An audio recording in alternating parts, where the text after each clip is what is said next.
ఉంది ఒకవైపున. నేను ఒకటి చెప్తా ఉన్నా. వైఎస్ఆర్ కాంగ్రెస్ పార్టీకి మొట్టమొదట బీజం ఎక్కడ పడింది అని అంటే కర్నూలు జిల్లా నల్ల కాలువలోనే పడింది.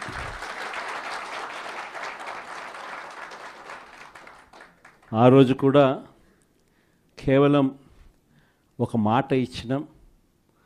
ఆ మాట కోసం ఎందాకైనా కూడా పోయిన పరిస్థితుల మధ్య వైఎస్ఆర్ కాంగ్రెస్ పార్టీ ఆవిర్భవించడం, వైఎస్ఆర్ కాంగ్రెస్ పార్టీ ఈరోజు ఒక బలమైన పార్టీగా ఈరోజు రాష్ట్ర చరిత్రలో ఉండడం, దానికి బీజం కర్నూలు నుంచే పడింది. ఆ రోజు నుంచి నాతోనే అడుగులు వేశారు చాలామంది. ప్రతి అడుగులోనూ కూడా ఆ రోజు పార్టీ పెట్టిన రోజు నుంచి ఈ రోజు వరకు గమనిస్తే కూడా మన పార్టీకి ఎవరైనా కూడా సిద్ధాంతం ఏమిటి అని చెప్పి ఎవరైనా కూడా వైఎస్ఆర్ కాంగ్రెస్ పార్టీ ఐడియాలజీ ఏమిటి, సిద్ధాంతం ఏమిటి అని ఎవరైనా ఒక్కసారి కళ్ళు మూసుకొని ఆలోచన చేస్తే కంటికి కనిపించేది రెండు కనిపిస్తాయి. ఒకటి, విలువలతో కూడిన రాజకీయాలు చేయడం. రెండవది, విశ్వసనీయత అన్న పదానికి అర్థం చెప్పిన పార్టీ ఏదైనా రాష్ట్ర చరిత్రలో ఉంది అంటే అది వైఎస్ఆర్ కాంగ్రెస్ పార్టీ అని చెప్పి కూడా గర్వంగా చెప్తాం. నిజంగా ఈ రెండు పదాలే వైఎస్ఆర్ కాంగ్రెస్ పార్టీ నడిపించి, అదే మాదిరిగా ఒక నాయకుడిగా గట్టిగా ఈ సిద్ధాంతాలను నమ్మి ఒక నాయకుడిగా అడుగులు ముందుకు వేశాను. నాలో ఈ గుణాలను చూసి మీరంతా కూడా నాకు తోడుగా ఇన్ని సంవత్సరాల పాటు అడుగు వేశారు. ఈరోజు నేను ఒకటి చెప్తా ఉన్నా. రాజకీయాలలో గెలుస్తాం, ఓడిపోతాం, ఇది వేరే విషయాలు. కానీ ఈ రోజుకి కూడా ఖచ్చితంగా ఒకటైతే చెప్తాను. వైఎస్ఆర్ కాంగ్రెస్ పార్టీకి సంబంధించిన ఏ నాయకుడైనా కూడా, ఏ జెడ్పీటీసీ అయినా, ఏ ఎంపీటీసీ అయినా, ఏ సర్పంచ్ అయినా, ఏ వార్డు మెంబర్ అయినా, ఏ కార్యకర్త అయినా కూడా, జిల్లా స్థాయి నుంచి గ్రామ స్థాయి వరకు ఏ నాయకుడైనా, ఏ కార్యకర్త అయినా కూడా గర్వంగా కాలర్ ఎగరేసుకొని ఏ ఇంటికైనా వెళ్ళి ఆ ఇంట్లో చిక్కటి చిరునవ్వుల మధ్య వాళ్ళ ఆశీస్సులు తీసుకునే కెపాసిటీ, వాళ్ళ ఆశీస్సులు తీసుకునే పరిస్థితి ఏ నాయకుడికైనా ఉంది అని అంటే అది ఒక్క వైఎస్ఆర్ కాంగ్రెస్ పార్టీ నాయకులకు మాత్రమే ఉందని గర్వంగా చెప్పగలను. ఎందుకనంటే మనం రాకమునుపు రాజకీయాలు ఒక మాదిరిగా ఉండి, మనం వచ్చిన తర్వాత రాజకీయాలకు అర్థం ఇది అని చెప్పి తిరగరాసిన చరిత్ర ఏ పార్టీకైనా ఉంది అని అంటే అది ఒక వైఎస్ఆర్ కాంగ్రెస్ పార్టీకి మాత్రమే ఉంది అని కూడా గర్వంగా చెప్పగలుగుతా. మనమంతా ప్రజల తరపున వాళ్లకు తోడుగా నిలబడాల్సిన సమయం వచ్చింది. గ్రామ స్థాయి నుంచి మనం బలోపేతం, మళ్ళీ ఆర్గనైజ్డ్గా బలోపేతం జరగాలి. జిల్లా స్థాయిలోనూ, మండల స్థాయిలోనూ, గ్రామ స్థాయిలోనూ, ప్రతి స్థాయిలోనూ కూడా మనమంతా కూడా క్యాడర్ను మొత్తం ఏకం చేయాలి, ఆర్గనైజ్డ్ పద్ధతిలోకి తీసుకొని రావాలి. ప్రతి సమస్యలోనూ ప్రజలకు తోడుగా ఉండే కార్యక్రమం ముమ్మరంగా అడుగులు వేయాల్సిన అవసరం వచ్చింది. ఈరోజు జరుగుతూ ఉన్న పరిస్థితులు, విషయాలు కూడా మీ అందరికీ కూడా తెలుసు. రెడ్ బుక్ రాజ్యాంగంలో ఎలా జరుగుతూ ఉన్నాయన్నది కూడా మీ అందరికీ కూడా తెలుసు. చంద్రబాబు నాయుడు గారు అనే వ్యక్తి ముఖ్యమంత్రిగా ఉన్నాడు. మామూలుగా ముఖ్యమంత్రిగా ఉన్న వ్యక్తికి ఒక హుందాతనం ఉంటుంది. ఈ మనిషికి ఆ హుందాతనం లేదు.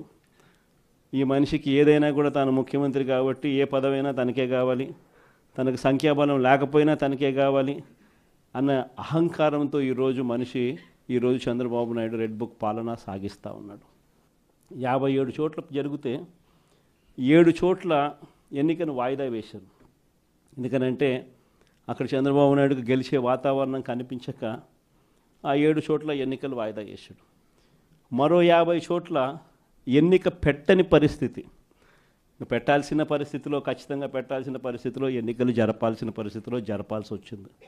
ఆ వచ్చిన చోట్ల కూడా 50 చోట్లలో 39 చోట్ల వైఎస్ఆర్సీపీ క్యాడర్ తెగింపుతో గట్టిగా నిలబడింది. నిజంగా ఆ తెగింపు వైఎస్ఆర్సీపీ క్యాడర్ చూపించింది కాబట్టి చంద్రబాబు నాయుడు గారు ఏమీ చేయలేకపోయాడు.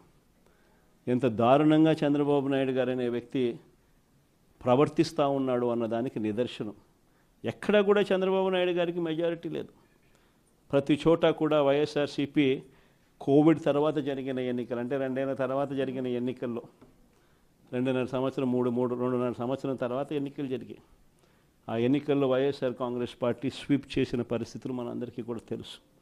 ఎక్కడా కూడా చంద్రబాబు నాయుడుకు బలం లేదు.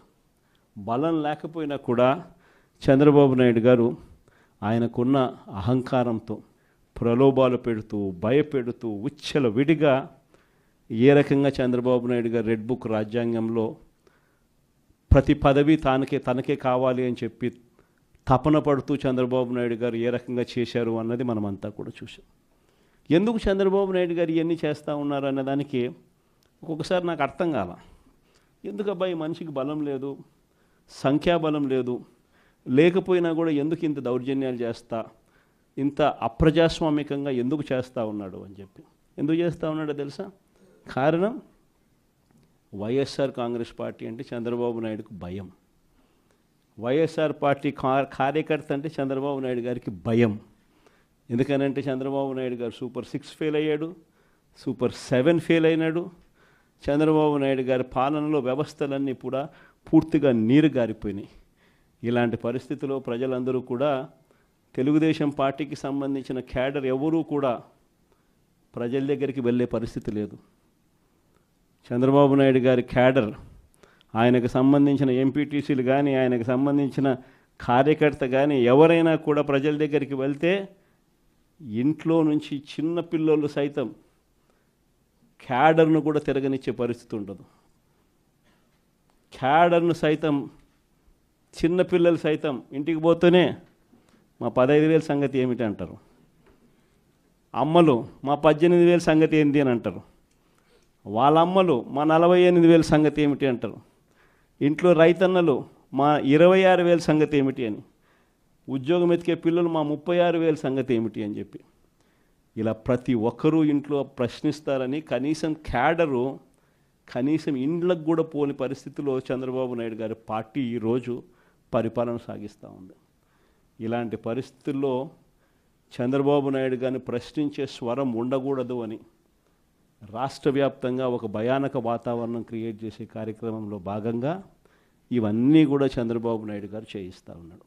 ప్రజాస్వామ్యంలో ఎప్పుడూ కూడా మనుషులకు మంచి చేయాలి, మనుషులకు మంచి చేసి వాళ్ళ గుండెల్లో స్థానం సంపాదించుకొని, వాళ్ళ మనసుల్లో స్థానం సంపాదించుకొని ఒక నాయకుడు అనేవాడు పాలన చేయాలి. కానీ అలా చేయకుండా అధికారం ఉంది కానీ అని చెప్పి దురహంకారంతో ఏ నాయకుడైనా కూడా ప్రవర్తించినప్పుడు ప్రజలు దేవుడు ఇద్దరు కూడా ఖచ్చితంగా మొట్టికాయలు ఇస్తారు. ఆ మొట్టికాయలు ఎంత దారుణంగా ఉంటాయి అని అంటే చంద్రబాబు నాయుడు గారికి నెక్స్ట్ ఎలక్షన్లకు వచ్చేసరికి సింగిల్ డిజిట్స్ కూడా రాని పరిస్థితులకి ఆయన పడిపోతాడు. కాబట్టి ప్రతి ఒక్కరం నేను ఒకటే అడుగుతా ఉన్నా, అందరం ఐక్యంగా ఉందాం. మొన్న కూడా చూసాం, చంద్రబాబు నాయుడు గారు భయపడిచ్చే ప్రయత్నాలు ఎక్కువ చేస్తాడు.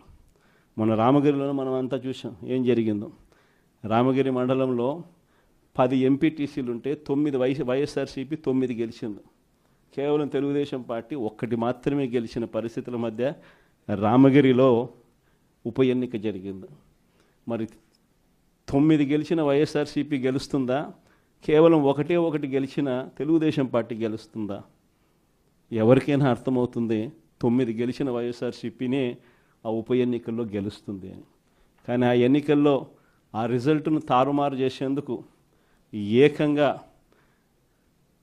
పోలీస్ ప్రొటెక్షన్తో ఎంపీటీసీలు ప్రయాణం చేయాల్సి వచ్చింది. మా ప్రాణాలకు ముప్పు ఉంది, మాకు భద్రత కల్పించని కోర్టుకు పోతే కోర్టు పోలీసు భద్రతతో వారిని ఎలక్షన్ హాల్లోకి తీసుకొని పోమని చెప్తే ఈ పోలీసులు ఎంత అన్యాయంగా తయారయ్యారంటే పోలీసులే ఈ ఎంపీటీసీలను బెదిరించే కార్యక్రమాలు సాక్షాత్తు పోలీసులే చేపట్టారు. రామగిరికి సంబంధించిన అదే మండలానికి సంబంధించిన ఎస్ఐ వీళ్ళ వెహికల్లో ఎక్కుతాడు. ఎక్కి ఈ ప్రతి ఎంపీటీసీలతోనూ వీడియో కాల్తో ఆ పక్క ఎమ్మెల్యేతోనూ ఎమ్మెల్యే కొడుకుతోనూ మాట్లాడిస్తారు. వాళ్ళు భయపడిస్తారు. మీ ఇంట్లో మీ అమ్మ మీ నాయన ఇంటికి రావాలంటే ఖచ్చితంగా ఎంపీటీసీ ఎలక్షన్లలో వాళ్లకు అనుకూలంగా ఓటేస్తేనే జరుగుతుందని బెదిరిస్తారు. అయినా కూడా మన ఎంపీటీసీలు ఎక్కడా కూడా తలగ్గకపోయేసరికి ఎలక్షన్ టైం దాటిపోయేదాకా వాళ్ళని తిప్పుతూ ఎంపీడీఓ కార్యాలయానికి తీసుకొని పోకుండా కోరం లేదని ఎన్నిక వాయిదా. తర్వాత వాళ్ళందరినీ పెనుగొండకు తీసుకుపోయారు. అక్కడికి తీసుకొని పోయి అక్కడ వాళ్ళందరినీ బైండ్ ఓవర్ చేసే కార్యక్రమం వీళ్ళు చేస్తారు. ఏమయ్యా ఈ అన్యాయం అని చెప్పి మన పార్టీ జిల్లా అధ్యక్షురాలు ఉషమ్మ గట్టిది స్టీల్ లేడీ అని చెప్పాలి. ఆవిడతో పాటు కంటెస్ట్ చేసిన ఎమ్మెల్యే ఇద్దరు పోయి మా ఎంపీటీసీలు మీరు ఎలా నిర్బంధిస్తారని చెప్పి పెనుగొండలో ఆయన ధర్నా చేస్తే, ధర్నా చేసినందుకు వీళ్ళ మీద కేసులు. వీళ్ళు మా పార్టీకి సంబంధించిన మా ఎంపీటీసీలకు తోడుగా నిలబడేదానికి వీళ్ళు పోతే వీళ్ళ మీద కేసులు పెట్టి అరాచకం సృష్టించే కార్యక్రమం. ఇద్దరితో ఆగల.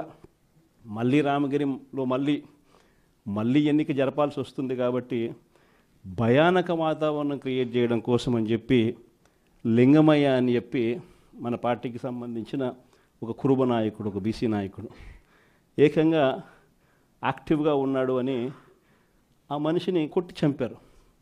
నిజంగా ఆశ్చర్యం అనిపించింది, బాధ అనిపించింది. ఎందుకు ఈ రాజకీయాలు ఈ స్థాయికి దిగజారుస్తున్నారు అని చెప్పి.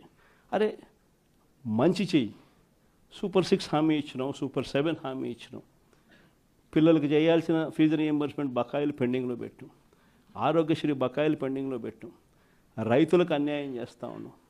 ఇవన్నీ సరిదిద్దుకొని మంచి చెయ్యి, ప్రజల మనసుల్లో స్థానం సంపాదించుకుంటే ఆటోమేటిక్లీ ప్రజలు ఓట్లు వేస్తారు. కానీ ఈ మాదిరిగా దిగజారిపోయి మనుషులను చంపే స్థాయిలో రాజకీయాలు చేయడం మొదలు పెడితే, దానికి పోలీసులను ఉపయోగించుకునే కార్యక్రమం చేస్తే వ్యవస్థలు ఎంత దిగజారిపోతాయి అని చెప్పడానికి పూర్వపు రోజుల్లో మనం అంతా బీహార్ గురించి మాట్లాడేవాళ్ళం. బీహార్లో ఎలా ఉండేటివి, బీహార్లో అలా ఉండేటివి అని. ఈరోజు బీహార్ గురించి మాట్లాడాల్సిన పనుల ఆంధ్ర రాష్ట్రం ఎలా ఉంది అని చెప్పి చూస్తే బీహార్ను మించిపోయిన పరిస్థితిలో ఆంధ్ర రాష్ట్రం కనిపిస్తూ ఉంది. ఈరోజు ఆంధ్ర రాష్ట్ర పరిస్థితి. ఇలాంటి పరిస్థితుల మధ్య మనం యుద్ధం చేస్తూ ఉన్నాం. మీ అందరికీ నేను ఒకటే చెప్తా ఉన్నా, కష్టాలు శాశ్వతం కాదు. ఒక చీకటి వచ్చిన తర్వాత ఖచ్చితంగా వెలుతురు వస్తుంది. ఇది ప్రతి ఒక్కరం గుర్తుపెట్టుకోండి. చూస్తూ కన్ను మూసుకుంటే 3 ఏళ్ళు కూడా అయిపోతుంది. ఈ 3 ఏళ్ళు మాత్రం గట్టిగా తోడుగా నిలబడండి, నాకు తోడుగా నిలబడండి, ప్రజలకు తోడుగా నిలబడండి. ఆ తర్వాత మళ్ళీ వైఎస్ఆర్ కాంగ్రెస్ పార్టీ మళ్ళీ అధికారంలోకి ఖచ్చితంగా వస్తుంది. ఈసారి జగన్ 2 పాలన ఖచ్చితంగా జరుగుతుందని మాత్రం చెప్తాను. ఈసారి జగన్ 2 పాలనలో మాత్రం ప్రతి కార్యకర్తకు మీ జగన్ తోడుగా ఉంటాడని ఖచ్చితంగా చెప్తాను. కాబట్టి ఖచ్చితంగా ఈ 3 ఏళ్ళు ప్రజల తరపున నిలబడదాం, ప్రజల కోసం పోరాడదాం.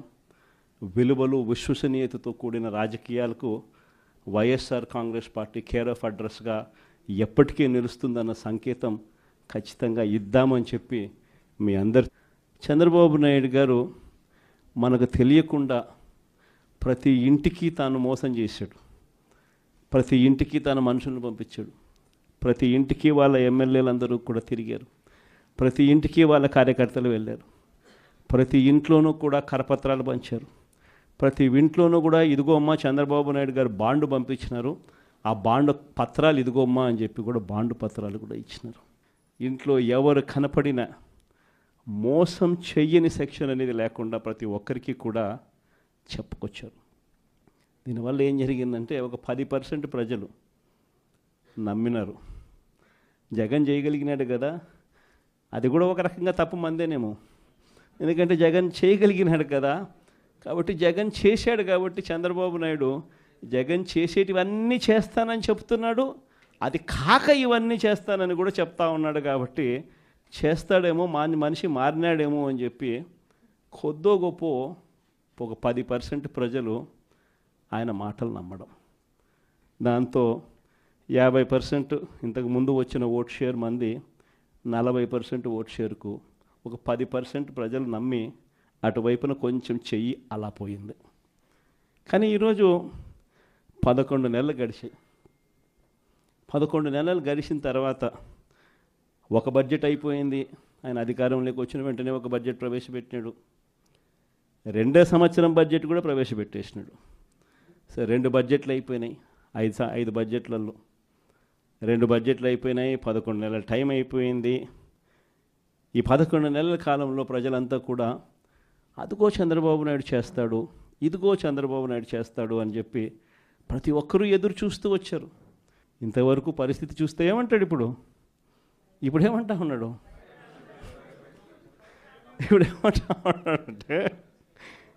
ఇప్పుడేమంటా ఉంటే అప్పుడు మాట చెప్పినాను కానీ ఇప్పుడు భయం వేస్తా ఉంది అని అంటున్నాడు. అప్పుడు మాట చెప్పినాను కానీ ఇప్పుడు భయం వేస్తూ ఉందని అంటున్నాడు. అందరితో ఆగిపోవడంలా చెయ్యకుండా ఉండడం కోసం అబద్ధాలు నోట్లో నుంచి చెయ్యకుండా ఉండడం కోసం, అది కూడా అక్కడ నిజాయితీ లేదు, నీతి లేదు. చెయ్యకుండా ఉండడం కోసం రాష్ట్ర అప్పులు ఓసారి 12 లక్షల కోట్లు అంటాడు, ఓసారి 10 లక్షల కోట్లు అంటాడు, ఓసారి 11 లక్షల కోట్లు అంటాడు. ఏదో ఒక అబద్ధం, ప్రతిరోజు ఒక అబద్ధం చెప్పడం.